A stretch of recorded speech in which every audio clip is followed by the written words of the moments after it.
આજે રાજપીપળા ખાતે વિકસિત ભારત સંકલ્પ સંમેલનની એક બેઠક હતી અને આ વિસ્તારના તમામ પદાધિકારીઓ, અધિકારીઓ અને લોકો પણ ત્યાં ઉપસ્થિત હતા। આ બેઠકમાં આ જિલ્લાના પ્રભારી મંત્રી ઈશ્વરભાઈ પટેલ અને ભારતીય જનતા પાર્ટીના એસટી મોરચાના પ્રમુખ ગણપતસિંહ વસાવા, ભરૂચના સાંસદ મનસુખભાઈ વસાવા અને અહીંના સ્થાનિક ધારાસભ્ય દર્શનાબેન દેશમુખ પણ પોતે હાજર હતા। છતાં ભારતીય જનતા પાર્ટીના સંગઠન દ્વારા દર્શનાબેનનું નામ સુદ્ધા લેવામાં ન આવ્યું, એમનું સ્વાગત કરવામાં ન આવ્યું કે એમને બે વાત મૂકવા માટેના આમંત્રિત પણ કરવામાં ન આવ્યા।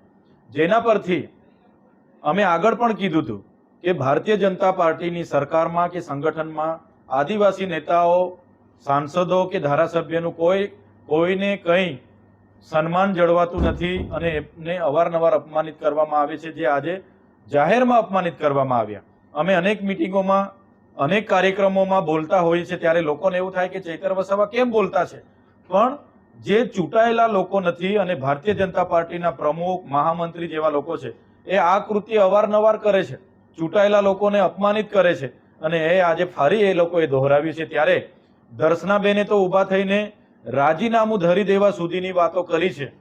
એક મહિલા આદિવાસી ધારાસભ્યનું આ પ્રકારનું અપમાન થતું હોય ત્યારે અમે પણ કહીએ છીએ કે દર્શનાબેને રાજીનામું આપી જ દેવું જોઈએ, તો જ આ ભારતીય જનતા પાર્ટીના જે સંગઠનમાં બેઠેલા લોકો છે એમને ખબર પડે।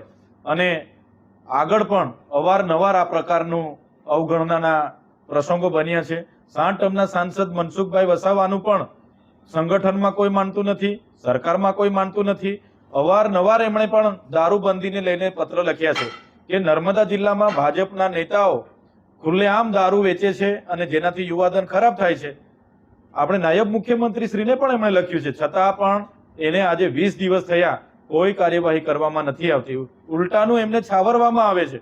એટલે મને લાગે છે એમના માટે એક સાંસદ, એક ધારાસભ્ય કરતા પણ એમના જિલ્લા પ્રમુખો અને મહામંત્રીઓ વિશેષ હોય, જેઓ આવા દારૂના વેપલા કરીને એમના હપ્તાઓ છેક ગાંધીનગર સુધી પહોંચાડતા હશે, એટલા માટે જ એમને છાવરવામાં આવે છે એવું મને લાગે છે। આજે જે પ્રકારે દર્શનાબેનનું અપમાન થયું અને દર્શનાબેન હમણાં પણ ગાંધી પ્રતિમાને ત્યાં ધરણા પર બેઠા છે અને રાજીનામું આપી દેવાની જે એમણે જીદ પકડી છે, ત્યારે હું માનું છું ચોક્કસ જો એમનું સન્માન ભારતીય જનતા પાર્ટીમાં ન જળવાતું હોય તો એમને રાજીનામું આપી દેવું જોઈએ। આખો સમાજ તમારી સાથે છે। એક મહિલા આદિવાસી ધારાસભ્યનું જે અપમાન છે એ માત્ર ને માત્ર દર્શનાબેનનું અપમાન નથી, આ વિસ્તારની જનતાનું અપમાન છે, આદિવાસી સમાજનું અપમાન છે। એનો જવાબ આવનારા દિવસોમાં ભારતીય જનતા પાર્ટીને અમે આપીશું।